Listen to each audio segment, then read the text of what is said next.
The review I made a few days ago is quite biased, and rightfully so. I got scammed, bamboozled, and betrayed.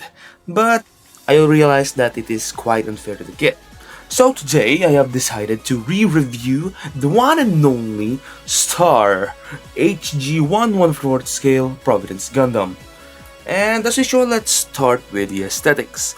This kit doesn't look half bad, it's quite alright. It is a Providence Gundam, every boxes that there is that tells that this is a Providence Gundam is ticked. So no complaints there, and the matte finish is just perfect, This looks fantastic. Sadly, there are two problems. Two. This shoulder right here, as you can see, this seam line over here and right here is quite big, and trying to close them only close the end section of the shoulder, but the middle one doesn't want to close, so you might want to use some putty or whatever there. Now for the build of this kit is quite old school, I might say.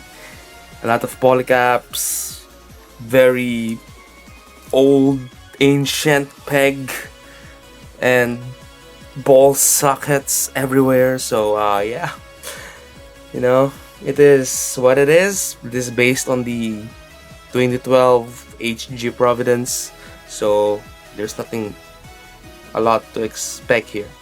Now for the articulation. Oh boy, the articulation. I guess the articulation is the weakest aspect of this kit. I believe I said this in the first review I made.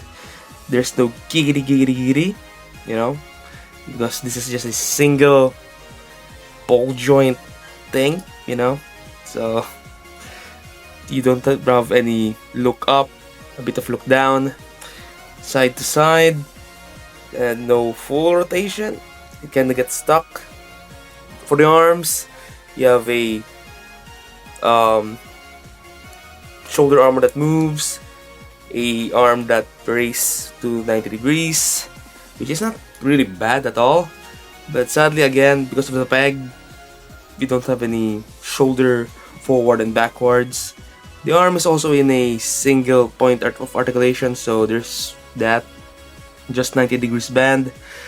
Not the worst in the world, but quite bad, But considering that this is again based on the 2012 kit, I guess it's on par with those things there in that year. For the ob, well, you only have rotation a bit. Well, actually, we can't even rotate a lot, You can't do a 360, you don't have an ob crunch, but by technicality, you can pull out this polycap a bit, and it can have an arm crunch, but it is quite limited, so I don't really like count it as an ab crunch. Now for the side skirts, front skirts, and back skirts, we have a very nice front skirt here that can move independently. Just remember to cut the bit of connecting plastic there. The side skirts can move up and down. Well, technically they're not skirts, they're dragoons. And the same with the back skirt. They can move up and down, which is kind of nice. For the legs. Okay, the legs are not bad. They're not that bad. They can kick parallel to the ground and kick a bit to the back when you don't have the dragoons, that is. And they can't do the split because this is just a ball joint and the polycap. But thankfully this thing is double jointed, so it can bend more than 90 degrees. I'm confused. I'm really confused. Why can you do this to the leg but not the arm? What are they thinking?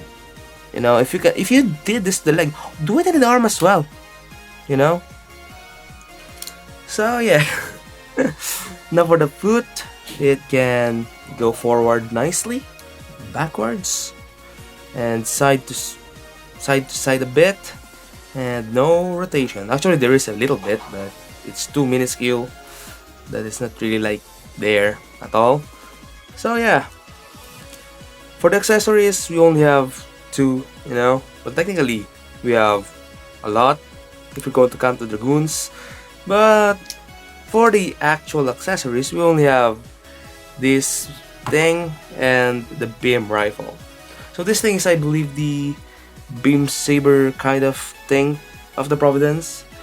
And sadly, no matter how cool this thing is, the limitation of the joints really hamper its greatness, stops its glory. So you will have very awkward poses, especially with the gun, because of the fact that this thing can't really bend nicely. All you can do is this, straight like this, and it doesn't look good. And I'm also confused, like, what's the point of this? This thing can't bend towards there, so why add this handle? You know what? Why? Can't really hold it, but technically it can if you did this, but it just looks bad. So yeah, this is not the best kit in terms of articulation, and I do believe that the only pose you can really have with this is standing up, or some very, very, very simple flight poses and whatnot. So if you're planning to buy the HG Providence, from Bandai or bootleg, I will suggest that you buy this instead, because this thing is just way times cooler, in my opinion, than the original HG. And based on the reviews online, the HG looks a little bit toyish. The plastics are shiny and very plasticky looking. But this thing is completely matte from head to toe, so it gives that vibe of premiumness. It kind of look premium. So yeah, that's all for this review. I hope I gave this thing a justice for what it really is. So yeah, I'll see you all in the next video episode, everybody. Goodbye.